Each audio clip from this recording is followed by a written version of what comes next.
June 3rd, 2013, Geneva, Switzerland. A man checks out of his hotel room, leaves behind most of his belongings, and boards a flight to Hong Kong. He's carrying 4 laptops. He tells his girlfriend he has to leave for work. He doesn't tell her where. He doesn't tell her why. He doesn't tell her that he's never coming back. His name is Edward Snowden. He's 29 years old, and he's just stolen the most classified intelligence documents in American history.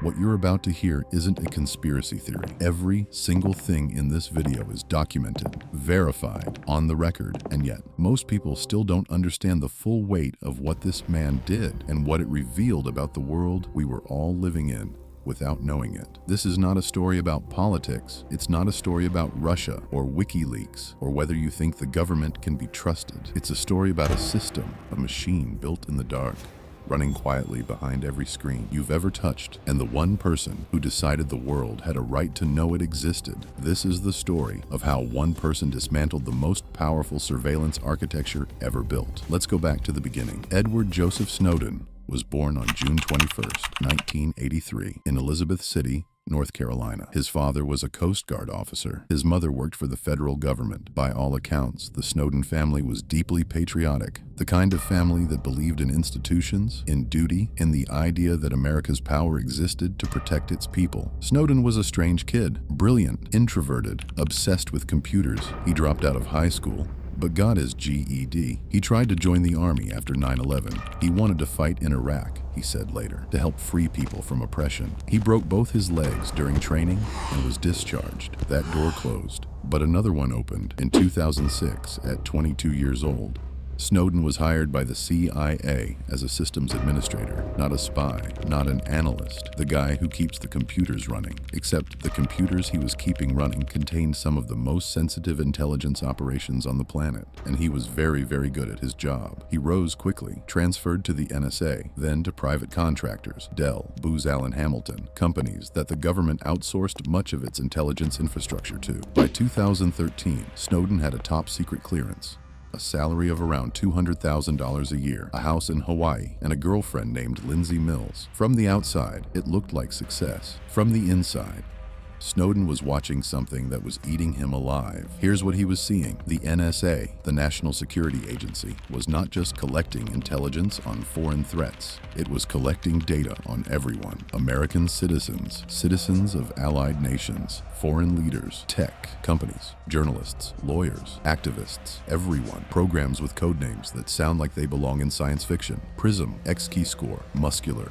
Boundless Informant, each one a different tentacle of the same machine. Prism was perhaps the most explosive. Under Prism, the NSA had direct access, or something very close to it, to the servers of the largest tech companies in the world: Microsoft, Google, Apple, Facebook, Yahoo, Skype, YouTube, AOL, Palantalk. If you used any of these platforms, your data was accessible to American intelligence. Your emails, your chats, your photos, your documents stored in the cloud. The program had been running since 2007, for 6 years, while hundreds of millions of people around the world uploaded their lives to the internet. The US government was watching, quietly, legally, they insisted, secretly, by design. X-Keyscore was something else entirely, a system so comprehensive that, as Snowden himself would describe it, an analyst could sit at a terminal and search through nearly anything anyone had done on the internet. Emails, search queries, browsing history, social media activity, real-time communications. It required no prior authorization to run a search. An analyst with access didn't need to file a warrant, didn't need a supervisor's approval. They just typed in a name, an email address, an IP address, and the system pulled everything. One NSA training document described it as the widest-reaching system for collecting internet data in the world, and Boundless Informant, a tool that tracked and mapped the volume of data the NSA collected. In a single 30-day period, in March 2013, it had logged nearly 3 billion pieces of intelligence from US communications networks alone. 3 billion in a single month. Then there was Muscular, a program most people have never heard of, even today. While Prism operated through legal requests to tech companies, Muscular went further. It tapped directly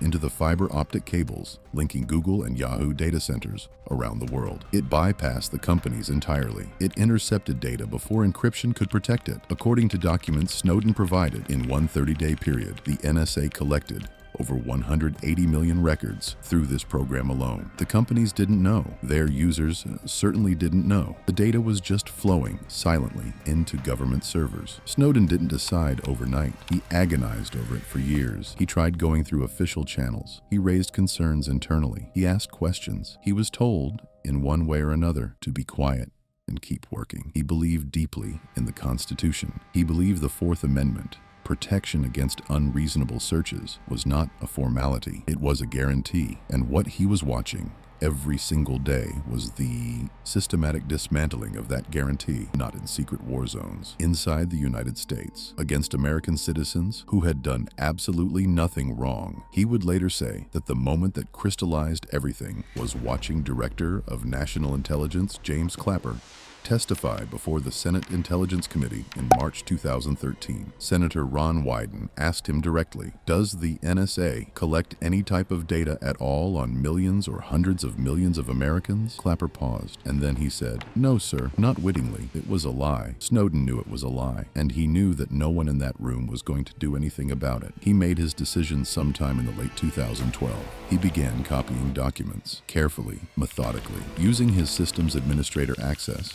He could move through the NSA's networks like water. He compiled thousands of documents. Later estimates would put the number somewhere between 1.5 million and 1.7 million classified files. He hid the copies on encrypted thumb drives, and then he reached out to journalists.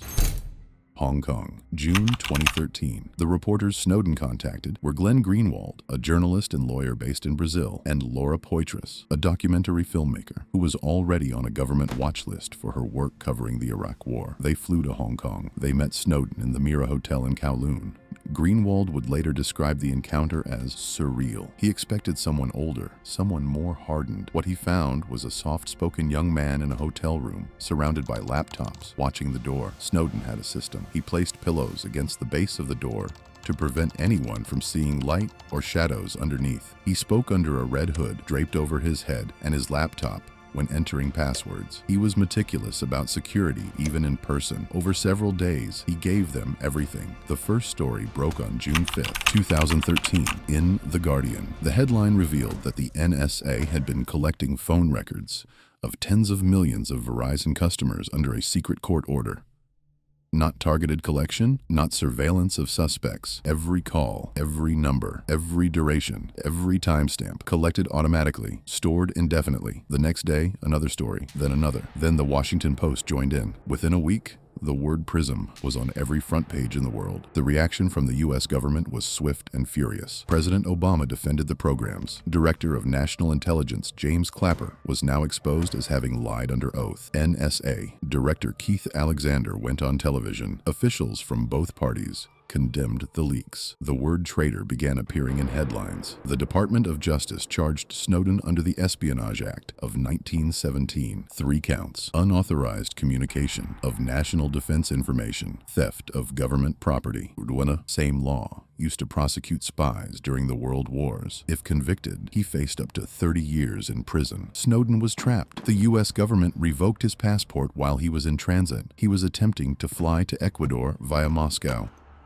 WikiLeaks was helping to arrange travel documents when he landed at Sheremetyevo Airport in Moscow on June 23, 2013. Without a valid passport, he couldn't board a connecting flight. He couldn't enter Russia. He couldn't leave. He was stuck in the transit zone of a Russian airport for 40 days. Try to imagine that. 40 days in an airport terminal. No country willing to take the risk of angering the United States by granting him asylum. His options narrowing by the hour. Bolivia, Venezuela, Nicaragua. Several countries signaled they might consider his request. The U.S. quietly pressured each of them. The window kept closing. Russia eventually granted him temporary asylum in August 2013. That temporary asylum has been renewed ever since. Snowden lives in Moscow. He has Russian citizenship. He married Lindsay Mills, who joined him in Russia. He has a son. He has not been back to the United States. Now let's talk about what changed, because this is the part people skip over. They focus on the drama, the escape, the airport, the asylum, but the actual consequence of what Snowden did is enormous, and it's still unfolding. First, the legal fallout. In 2015, the U.S. Court of Appeals for the Second Circuit ruled that the bulk phone records collection program Snowden exposed was illegal. Not just controversial, not just ethically questionable, illegal. The government had been running an illegal mass surveillance program for years, and it took a whistleblower with stolen documents to make a court say so out loud. Congress passed the USA Freedom Act in 2015, which placed new limits on bulk data collection, the first significant rollback of the surveillance state since 9/11. It wasn't enough for civil liberties advocates. It wasn't close to what Snowden himself called for, but it happened because of what he revealed. Second, the technology industry changed. Major companies, Apple, Google, WhatsApp, accelerated the rollout of end-to-end encryption across their platforms. Apple made it a cornerstone of their marketing. What happens on your iPhone stays on your iPhone. That wasn't just branding. It was a direct response to the revelations. Tech companies understood that their users now knew the government could access their data, and they needed to be seen taking steps to prevent it. Third, and this is the part that rarely gets discussed, foreign leaders were furious. Brazilian President Dilma Rousseff canceled a state visit to Washington after it emerged that her personal communications had been monitored. German Chancellor Angela Merkel's personal cell phone had been under NSA surveillance for over a decade. She confronted Obama directly. The diplomatic fallout across Europe was substantial. The United States had been spying on its closest allies, not just their governments, their leaders personally. And here is where it gets complicated, because not everyone agrees that Snowden is a hero. The intelligence community's argument is straightforward. These programs existed because they worked. The bulk collection of metadata, they argued, was essential for tracking terrorist networks, connecting dots, preventing attacks. When you reveal how the system works, you tell the enemy how to hide. You compromise ongoing operations. You endanger the lives of intelligence officers and sources. General Michael Hayden, former director of both the NSA and CIA, called Snowden's leaks the most damaging disclosure of intelligence in American history. Others argued that the programs Snowden exposed were legal, approved by Congress, reviewed by the Foreign Intelligence Surveillance Court, operating within a framework the public's elected representatives had sanctioned. The counter-argument is that the FISA court is not a real court. It meets in secret. It hears only from government lawyers. It approves over 99% of surveillance requests. It is a rubber stamp, dressed in judicial robes, and the congressional oversight of these programs was so restricted that most members of Congress didn't even know what they were authorizing. When senators tried to warn the public that the government was conducting surveillance beyond what most Americans would find acceptable, they were legally barred from saying so. In specific terms, think about that. Elected officials, legally prevented from telling voters what their government was doing to them. Snowden himself has addressed this directly.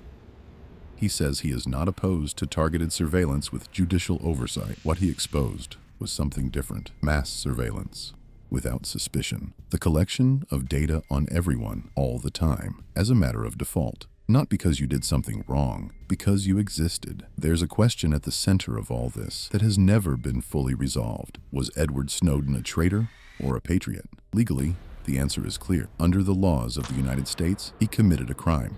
Multiple crimes. He stole classified documents and gave them to journalists. Whatever his intentions, that is what happened. But legality and morality are not the same thing. And the history of whistleblowing is full of people who broke laws in order to reveal greater law-breaking. Daniel Ellsberg leaked the Pentagon Papers, secret documents proving the government had systematically lied to the public about the Vietnam War. He faced espionage charges. He was eventually celebrated. The documents he leaked are now cited in history books and Supreme Court decisions. Ellsberg himself, before he died in 2023, said that Snowden was the most important whistleblower in American history, not just of his era, of all time. A 2019 federal court ruling added another layer. In United States versus Molin, the Ninth Circuit Court of Appeals found that the NSA's bulk telephone records program, the very program Snowden first exposed, had been illegal. And more than that, the court found that the program had not, in fact, helped prevent the terrorist attack it was most often cited as having stopped. The government had lied about its effectiveness. The surveillance wasn't just illegal, the justification for it was false. Think about what that means. They built an apparatus to collect data on hundreds of millions of people. They told Congress it was necessary. They told the courts it was legal. They told the public it was keeping them safe. And when the programs were finally examined honestly, the court said illegal, and the justification was fabricated. Edward Snowden is 41 years old as of this year. He gives talks via video link from Moscow, appearing as a face on a screen at conferences, universities, and events around the world. He wrote a memoir, Permanent Record, published in 2019. The US government immediately sued to seize the proceeds, arguing he had published without authorization. He continues to speak publicly. He continues to advocate for encryption, for press freedom, for the right of citizens to understand what their governments do in their name. He has been granted Russian citizenship, which he accepted in 2022. He says he did not want to take it, but that after more than 9 years in Moscow, he needed legal stability for his family, including his son, who was born in Russia, and needed a father who wasn't in legal limbo. The US government has never dropped the charges. Under a Biden administration review, there was speculation about a possible pardon or plea deal. It did not happen. Under Trump's first term, there were contradictory signals. Trump called Snowden a traitor, then later said he would take a look at pardoning him. Nothing has changed. Snowden remains in Moscow. The charges remain active. The debate remains unresolved. But here is what cannot be argued. Before June 2013, the average person had no idea that the government was collecting their phone records in bulk. No idea that technology companies were handing over user data under secret court orders. No idea that the NSA had built a global surveillance infrastructure that reached into the private communications of world leaders, journalists, human rights workers, and ordinary people who had never been suspected of anything. After June 2013, everyone knew. Courts ruled, laws changed, tech companies overhauled their encryption, governments demanded accountability. Millions of people started asking questions they had never thought to ask before. That is not nothing. That is, in fact, the entire point. Whether you think Snowden was right or wrong, whether you believe he should be pardoned or prosecuted, one thing is undeniably true. He changed the conversation about power, privacy, and the relationship between citizens and the state in ways that are still rippling through every institution on the planet. The man who walked out of that hotel room in Geneva with 4 laptops and a handful of encrypted thumb drives didn't just leak secrets. He forced a reckoning. And we're still in the middle of it.